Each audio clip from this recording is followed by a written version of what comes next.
In 1960, about 15.6 million Americans still lived on a farm. By 1970, more than 4 million of them were gone, pulled into towns, into factories, into a country that suddenly had no use for what they knew. And when those families left the land, they took an entire way of living with them. The sounds, the smells, the unwritten rules everybody understood without being told. Today we're counting down 30 country life memories from the 1960s that quietly faded into history. Not with a headline, not with a protest. They just stopped one year, and nobody noticed until it was too late to get them back. Number 12 disappeared almost overnight. Number 3 is the one people cry at. Hit subscribe, and let's start the countdown at number 30. Number 30, the party line telephone. Before every house had its own number, a single phone line was shared by 6, 8, sometimes 10 families down the same stretch of gravel road. Your ring was a code, 2 shorts and a long, 1 long and 2 shorts, and you learned it the way you learned your own name. By the early 1960s, millions of rural households were still splitting a line with the neighbors. Lifting the receiver and hearing voices already there was ordinary life. So was listening. Everyone denied doing it, and everyone did it. News traveled the county before supper. When private lines finally reached the country roads, families celebrated the privacy, then quietly missed knowing everything. The gossip network went silent, and the road felt bigger. Number 29. The Sears Wish book. When the catalog landed in the mailbox in the fall, work stopped. 1,200 pages of everything a country family could not buy in town, arriving free, sent to the middle of nowhere. Children claimed pages by writing their initials in the margin beside a bicycle or a doll they would never own. Mothers ordered coats and boots by size chart and prayed. Everything came by mail, clothes, tires, tools, wallpaper, because the nearest department store was 40 miles of 2-lane away. The Wish Book was the internet before there was an internet, and studying it was an evening's entertainment. When shopping malls and interstates put a store within reach of every county, the catalog lost its magic. The last big ones stopped coming, and no page was ever claimed again. Number 28. Milk in glass bottles on the porch. The milkman came before daylight, and you heard him before you saw him. The clink of glass in a wire carrier, the porch step creaking, the truck idling in the dark. Bottles went into an insulated box with a note tucked under the lid. 1 extra today, no cream. Thursday. In 1963, home delivery still accounted for roughly 1/3 of all milk sold in America. On cold mornings, the cream froze and pushed the cardboard cap up an inch above the neck, and children fought over who got to eat it. Empties went back out rinsed because you did not waste a bottle. Then supermarkets undercut the root price, refrigerators got bigger, and the trucks stopped coming. By 1975, home delivery had collapsed to almost nothing. Number 27. The burn barrel out back. Every farmstead had one, a 55-gallon drum, rusted through in places, standing at the edge of the yard where the grass stayed scorched. There was no garbage truck in the country and no landfill anybody knew about. Paper, packaging, cardboard, and anything that would catch went into the barrel on a still evening, and somebody stood there with a stick until it burned down. The smell of it, smoke and hot tin, meant Saturday. Children were trusted with the matches younger than anyone would allow now. What could not burn went to the gully behind the barn, alongside the old washing machine and a car nobody would ever fix. Environmental rules and county pickup ended the ritual, and the barrels went to rust in the weeds. Number 26. The outhouse. By 1960, most farms had running water inside. But not all of them, and not always right away. Plenty of families still made the walk. The building sat a respectful distance downwind, whitewashed if the family was proud, with a Sears catalog on a nail serving a second and less dignified purpose. Winter turned the trip into an act of courage. Summer brought wasps. Children were sent with a flashlight and a warning about snakes. A generation grew up understanding in their bones that comfort was not guaranteed. When indoor plumbing finished spreading through the countryside, the little buildings were tipped over, burned, or left to lean into the weeds. Nobody mourned the cold walk. Almost everybody remembers it. Number 25. Saturday night bath in the wash tub. Hot water was work. Somebody pumped it, somebody heated it on the stove in a kettle and a canner, and somebody dragged the galvanized tub into the kitchen where it was warmest. Then the family went in order, youngest first, oldest last, through the same water, cooling as it went. That is where the old saying about throwing out the baby with the bath water came from. And country people did not find it funny because it was simply Saturday. Baths happened once a week before church, and a wash rag handled the days in between. When water heaters and bathrooms reached the last farmhouses in the 60s, the tub went out to the barn to water calves. The ritual ended, and so did the order of it. Number 24. Feed sack dresses. Flour, sugar, and chicken feed came in printed cotton sacks, and that was no accident. The mills figured out that if the fabric was pretty enough, farm wives would choose the brand by the pattern. Mothers went to the feed store and sorted through bags, hunting 3 or 4 that matched, because that was a dress, or a shirt, or curtains and a pillowcase from the leftovers. Roughly 3 sacks made a school dress for a girl, and the empty ones were traded between neighbors like currency. Nothing was thrown away. Nothing needed to be. When feed companies switched to paper and plastic in the 60s, the whole quiet economy vanished, and a skill that clothed a generation had nowhere left to go. Number 23. The wringer washer and the clothesline. Monday was wash day, and it was a full day's labor. Water heated, whites first, then colors, then work clothes in the same graying tub because you did not waste hot water. Everything went through the wringer, 2 rollers turned by a crank or a motor, and every farm wife knew somebody who had caught a hand in one. Then out to the line, where sheets snapped in the wind and froze stiff as plywood in January. Clothes brought in from a cold line smelled like nothing else on earth, and no dryer sheet has ever come close. Automatic washers and electric dryers spread fast through the 60s. The line came down, and Monday stopped meaning anything. Number 22. Hand-cranked ice cream on the porch. It took a block of ice, a bag of rock salt, and a family. Cream, sugar, eggs, and vanilla went in the canister, ice and salt went around it, and then somebody cranked. It started easy and got harder, and that was the point. The handle turning stiff meant it was almost ready. Uncles took turns. Kids sat on a folded towel on the lid for weight, feeling the cold come up through it. It was a 4th of July machine, a birthday machine, a Sunday afternoon machine. Peach in August, when the peaches were right. Electric freezers made it effortless in the 70s, and store cartons made it free of effort entirely. What disappeared was not the ice cream. It was the 20 minutes everybody spent making it together. Number 21. The canning cellar. Late summer, the kitchen hit 100 degrees and stayed there.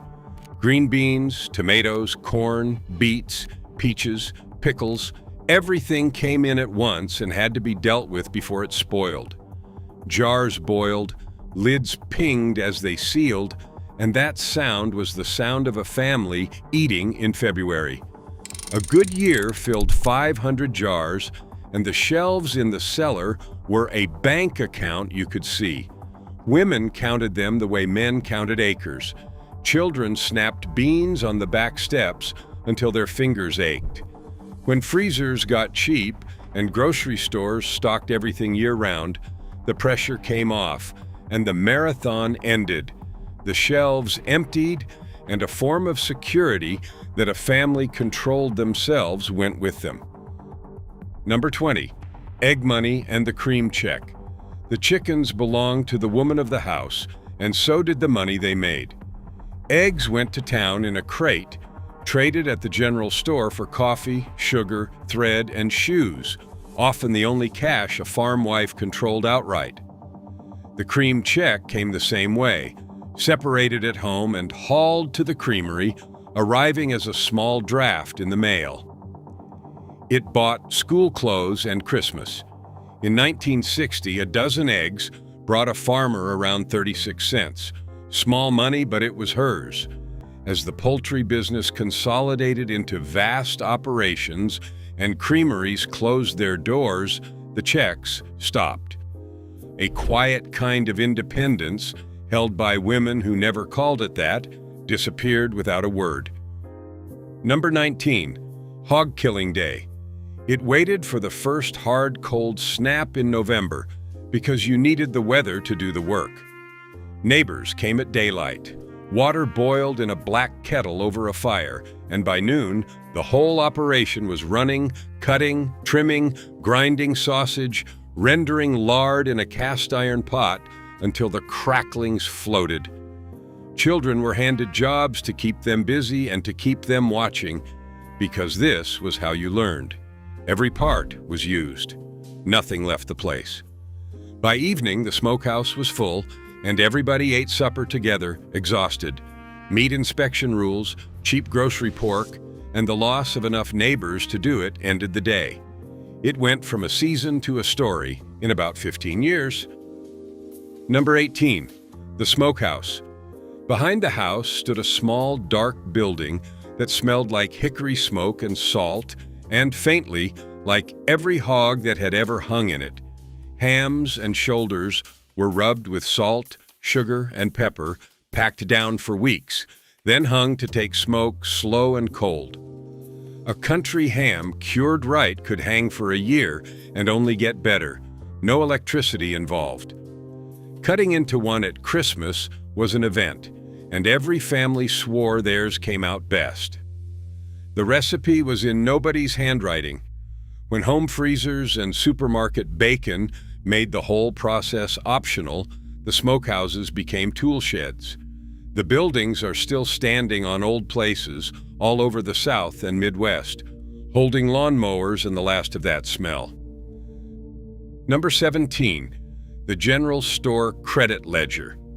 Country stores ran on trust and a hardback book behind the counter.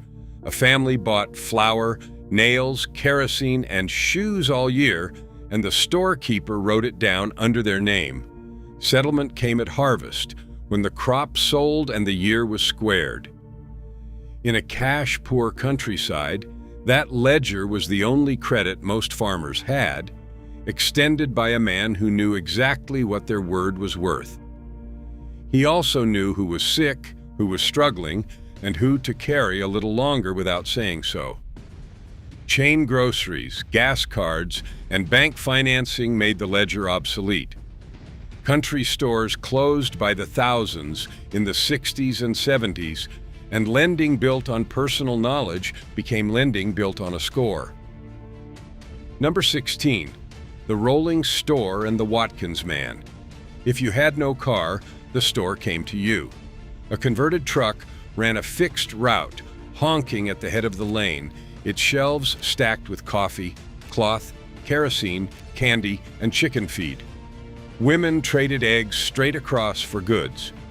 Behind him came the Watkins man and the Fuller Brush man, walking up on the porch with a case of vanilla, liniment, salve, and brushes, staying long enough for a glass of tea and the county news. Children ran for the truck when they heard the horn. Paved roads, second cars, and supermarkets ended all of it within a decade. The countryside got faster and better supplied, and it also got a great deal quieter. Number 15. The mailbox at the end of the lane. Rural free delivery brought the outside world down a dirt road every day but Sunday, and the mailbox became the center of gravity for the whole farm. Flag up meant something going out, and you did not have to drive to town to send it. Children were sent to fetch the mail as a chore and made an afternoon of it. The carrier knew every family, carried packages, chicks, and medicine, checked on the widow at the end of the route, and honked if something was wrong at the house. He was the only visitor some places had all week. Consolidated routes and cluster boxes stripped the job down to delivery. The mail still comes. The man who knew everybody generally does not. Number 14. The one-room schoolhouse. One teacher, one stove, 8 grades, and maybe 20 children who all walked there. The little ones learned by overhearing the big ones. Older students taught younger ones because there was no other way to run the room. A bucket of water with a dipper sat by the door, and recess was a ball field somebody's father mowed. In 1930, America had well over 100,000 of these schools. By 1970, fewer than 2,000 remained. Consolidation shipped country children to big brick buildings in town on hour-long bus routes, and the education got broader and, most would say, better. What ended was a school that belonged to one road, and neighborhoods that lost their school usually lost their name next. Number 13. Threshing crews and dinner on the ground. Before combines, the grain harvest took an army. Neighbors formed a ring and moved farm to farm with a threshing machine, 20 men working shocks and belts and dust so thick you tasted it. The women organized the other half of the job. Dinner for the whole crew, laid on planks under a shade tree, fried chicken, ham, potatoes, pies, gallons of tea, and unspoken competition over whose table fed them best. Boys hauled water and dreamed of being old enough to pitch bundles. Nobody was paid. You worked their harvest, and they worked yours. Self-propelled combines let one man do it alone. The work got easier, the crews stopped forming, and the biggest meal of the year had no reason to be cooked. Number 12. Haying with square bales. Second pattern break, this one disappeared faster than anything else on the list. Through the 60s, hay came off the field in 50 and 60-pound rectangles, and every one of them was picked up by hand, twice. Boys walked behind a wagon in 95-degree heat, throwing bales up to somebody stacking them, chaff stuck to sweat, forearms cut raw by baling twine. Then it all came off again into a hayloft that hit 130 degrees under the tin. It was miserable, and it was also the first paying work a country kid ever did. Then the big round baler arrived in the 70s, and one man with a tractor replaced the whole crew. A rite of passage vanished in about 5 years. Number 11, picking corn by hand. Before mechanical pickers took over the countryside, corn was harvested 1 ear at a time. A man walked the rows with a husking peg strapped to his hand, snapping ears loose and throwing them against a bangboard on the wagon so they fell in without him looking. A good hand could bring in 100 bushels in a day, and there were contests in county after county to prove who was fastest, drawing crowds like a ball game. The corn went into a slatted crib to dry, and children played in it against strict orders. Mechanical pickers and then combines ended the practice by the mid-60s. The cribs still stand empty on old farms, too solid to fall and too useless to keep. Number 10. Saturday night barn dances. Somebody cleared a barn floor or pushed the furniture against the parlor walls. Somebody else showed up with a fiddle and a guitar, and that was the entertainment for the entire neighborhood. No admission, no band from anywhere. Uncles played by ear, tunes handed down without a note of written music. Old people danced. Babies slept on a pile of coats in the corner. Courting happened in full view of every adult in the county, which was the point. Coffee and cake at midnight, and everybody drove home on gravel with the lights off if the moon was good.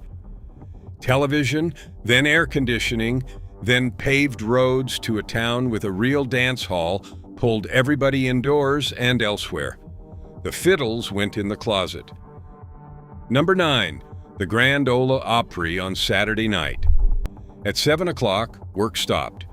The radio came on, and a 50,000-watt signal out of Nashville reached farmhouses across most of the eastern half of the country. Families sat in the same chairs every week and listened to the same show, and so did the neighbors, and so did cousins 3 states away, which meant that on Monday everybody in the county had heard the exact same thing. It was the closest thing to a shared church that country music ever built. Children were allowed to stay up for it. Then television arrived, then 100 stations, then everybody listened to something different in a different room. The show is still on the air. The whole country road tuning in together is not. Number 8. The first television and the rooftop antenna. By 1960, most American homes had a set, but out in the country, reception was a project. Somebody's brother-in-law climbed on the roof with an antenna while everybody else stood in the yard yelling directions at him. 2 channels on a clear day, 3 if the weather cooperated, and snow the rest of the time. Neighbors who did not have one yet came over to watch, sat on kitchen chairs, hauled into the front room, and nobody thought that was strange. The set went off at midnight with the national anthem and a test pattern. Cable and satellite eventually gave the countryside everything the cities had. And the night the neighbors stopped coming over to watch was the night the front room got quiet. Number 7. The drive-in theater. $2 a carload, and the whole family went. The kids in pajamas because they would be asleep by the second feature. American drive-ins peaked at more than 4,000 screens in the late 50s, and most of them were parked in a field outside a small town. You hung a metal speaker on the window, walked to the concession stand through gravel and mosquitoes, and watched a screen that never looked quite bright enough until full dark. Teenagers went for reasons that had nothing to do with the movie. Rising land values, air-conditioned indoor theaters, and eventually the VCR closed them by the hundreds. Fewer than 300 are left today, and most country towns just have a flat rectangle where one used to be. Number 6. The Sunday drive. Gasoline sat around 31 cents a gallon, and Sunday afternoon had nothing scheduled in it. So families got in the car after dinner and went nowhere, in particular, down county roads to look at other people's crops, past the old home place, out to see whether the creek was up.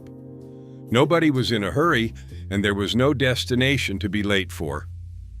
You stopped when you saw somebody you knew and talked through the window with the engine running. Children in the back seat learned every road in the county without ever being told. Fuel prices jumped in the 70s, schedules filled up, and driving became something you did to arrive somewhere. Going out just to look stopped making sense to anybody. Number 5. The storm cellar. Dug into the yard or the side of a bank, with a heavy sloped door and steps going down into the dark, it smelled like earth and damp jars. It held canned goods most of the year, and the entire family on maybe 3 nights a summer. Everyone knew the signs: a green sky, a hard stillness, the sound. There were no sirens out in the country, no phone alert, no radar on a screen.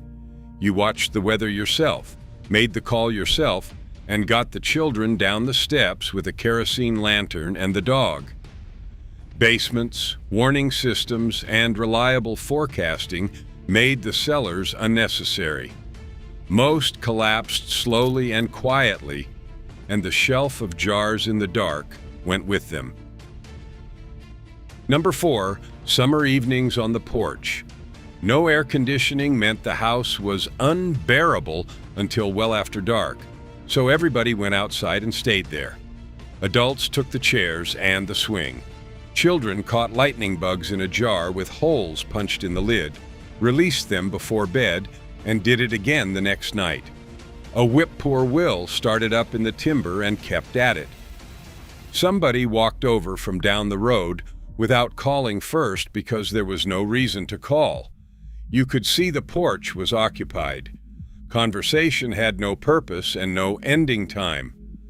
Central air arrived in the 70s and pulled everybody inside behind closed windows.